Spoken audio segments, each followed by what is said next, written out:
Hey guys, welcome back. All right, I've got another book for you today. We have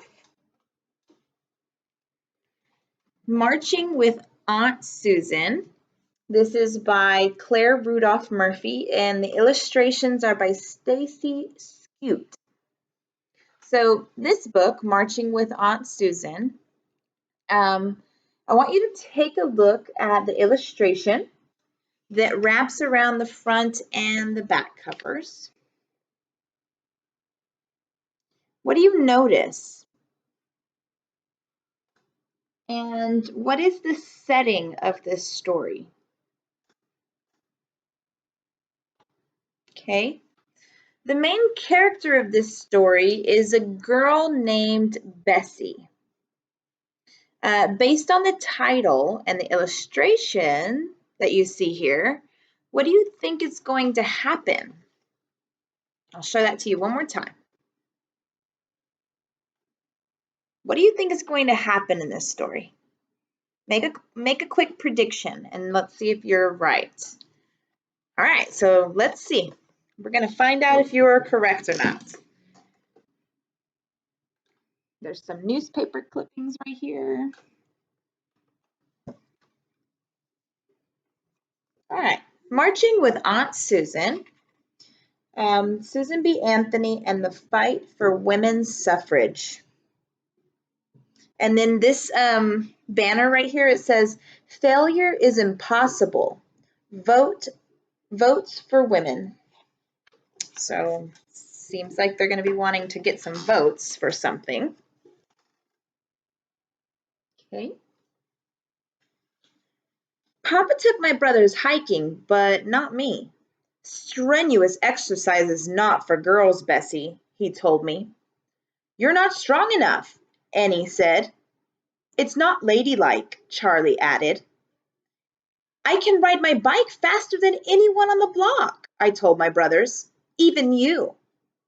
Girls shouldn't ride bikes either, Charlie said, and they left without me.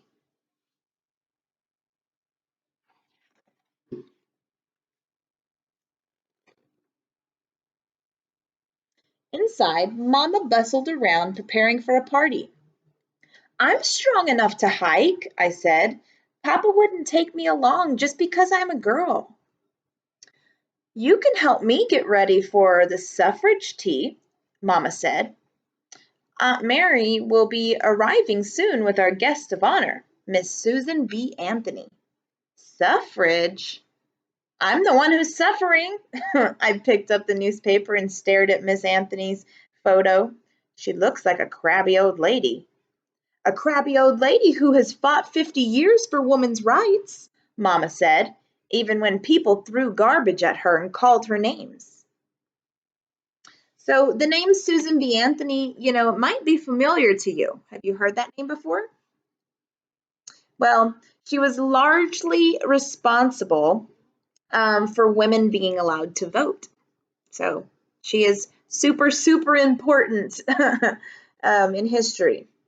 So does anyone know what the word suffrage means? Well, it means the right to vote. Okay? All right. At the tea, everybody swarmed around Miss Anthony. They called her Aunt Susan, even though they weren't related to her. She spoke about the long fight for equal rights. She told us that children should grow up in a world where both men and women were free. Later, Aunt Mary introduced me to Aunt Susan. Why can't girls do the same things as boys? I asked her. She shook her head. When I was your age, my teacher thought only boys were smart enough to learn long division. That's not right, I said. Come to the rally in San Francisco tomorrow, Bessie. Women's votes can help change the world.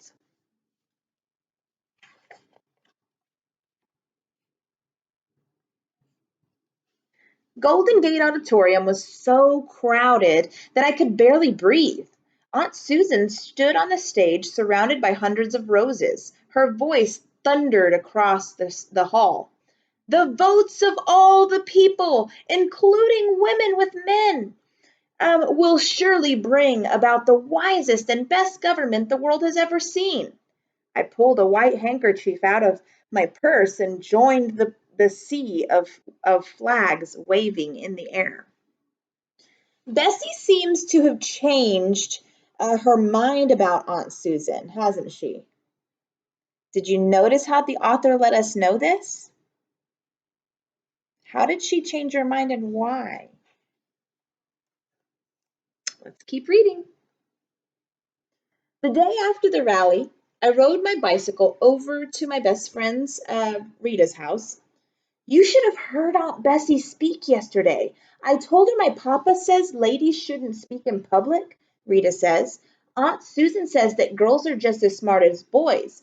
We should get to help make decisions too. Papa decides everything in our family, Rita said. That's not right. I looked at my best friend. Someday I want to vote. Let's see if we can help out at suffrage headquarters. She's already recruiting, isn't she? She's trying to talk her friend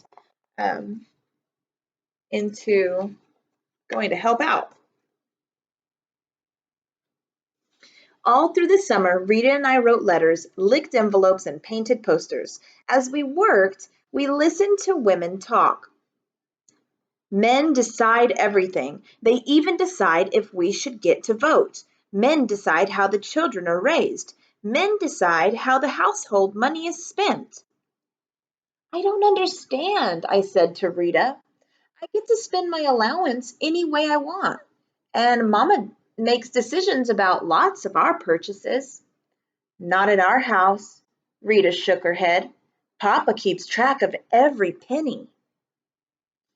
Why do you think the author put Rita in this story? And what is the author trying to show us with having Rita here? Okay, let's keep on moving. The week before the election, we visited a factory in San Francisco. Rows and rows of girls sat hunched over, sewing in a dark room. Aunt Susan encouraged them to come to our suffrage parade.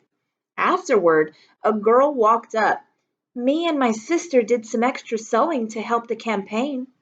She handed Aunt Susan 2 dimes. If women win the vote, will I be able to go to school? I couldn't imagine not learning how to read and write. I leaned against the wall and tried to catch my breath. Look at her. She feels really bad for those kids not getting to go to school, or those girls not getting to go to school and not learning how to read and write. Can you imagine what that would have been like? Tough situation. Back at headquarters, I asked Aunt Susan why those girls didn't go to school. Many parents can't make enough money to feed their families, she told me, so the children have to work. Can women get the vote change? Can women getting the vote change that? I asked. Aunt Susan nodded. We can work to pass laws that will help adults and children. I dumped out all the coins in my purse and handed them to her. If those girls can give money, I should too. Later, I painted a picture of the factory girl on a banner for the parade. Rita printed the letters. So, Bessie was overwhelmed by this scene on this last page, the scene on this last page. How do you think she might have felt here? I mean, I think we saw how she felt. Horrible, right? Yeah. Okay, so in terms of the plot of this story, what just happened here? We definitely have a problem, right? That's part of our plot. Okay. But what is she trying to do by putting the money forth? What is she trying to help with?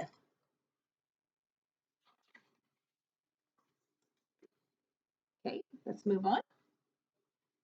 Sunday afternoon before the vote, Rita, Mama, and I marched along carrying our banner.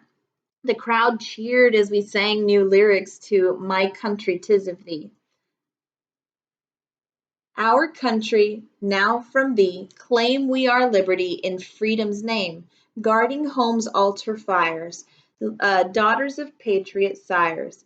Their zeal, our own, inspires justice to claim. But then men began shouting, women belong in the kitchen, girls belong at home. Rita's father appeared and dragged her away. No daughter of mine will parade in the streets. A boy splattered an egg down in front of my white dress. What do you want me? No. What do you want to be? A man? He yelled. I stood frozen, watching the oozing yellow stain spread until Mama picked up Rita's end of the banner and we marched on.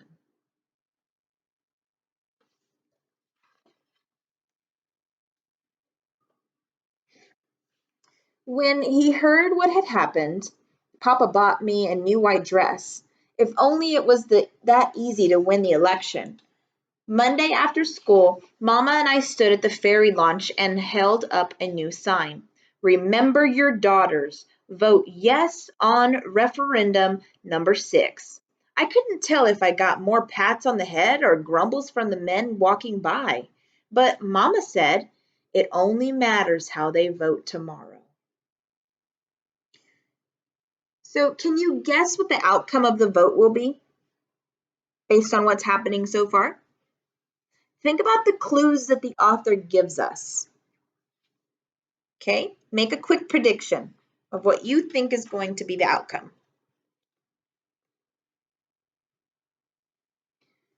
The day after the election, my brothers raced me home from school. Charlie grabbed the newspaper off the front porch. Women lose the vote, he shouted. I leaned my bicycle against the house and snatched the newspaper out of his hand. What are you so mad about? asked Annie. Someday you'll get to vote and you don't even care. Mama is as smart as Papa and I'm as smart as you. We should get to vote too. So let's see. Is that what you wanted to happen? The fact that it says women lose the vote, and it says it right here on the, you can't really see it too good, but it does say women lose the vote. Is that what you wanted to happen? If so, why? Or if not, why? Okay.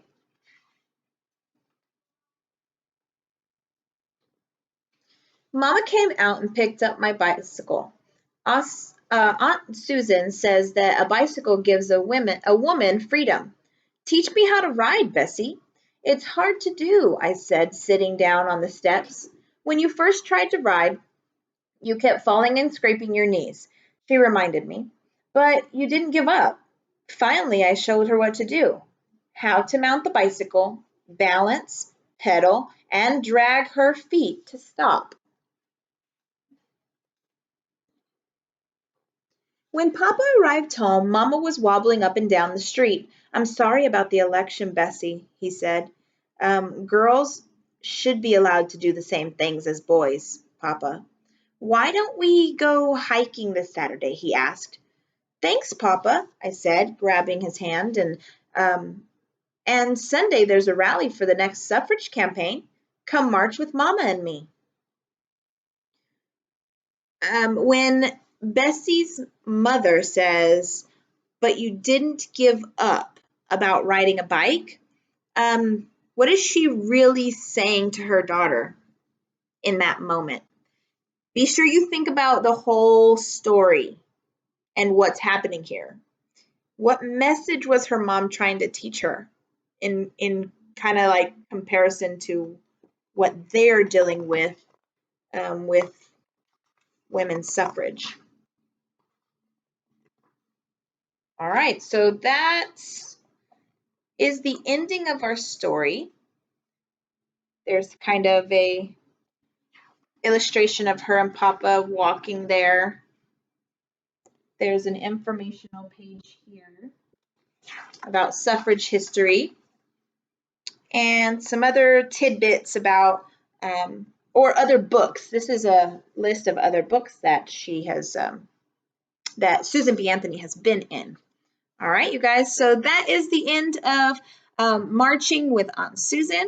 I hope you enjoyed this book. This is another fantastic historical fiction story.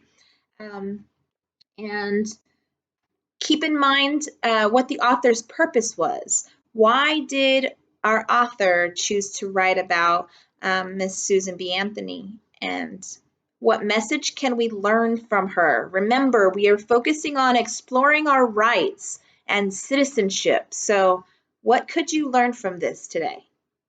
All right, guys, that is it. All right, we will see you again tomorrow. Thanks for listening, guys. Bye.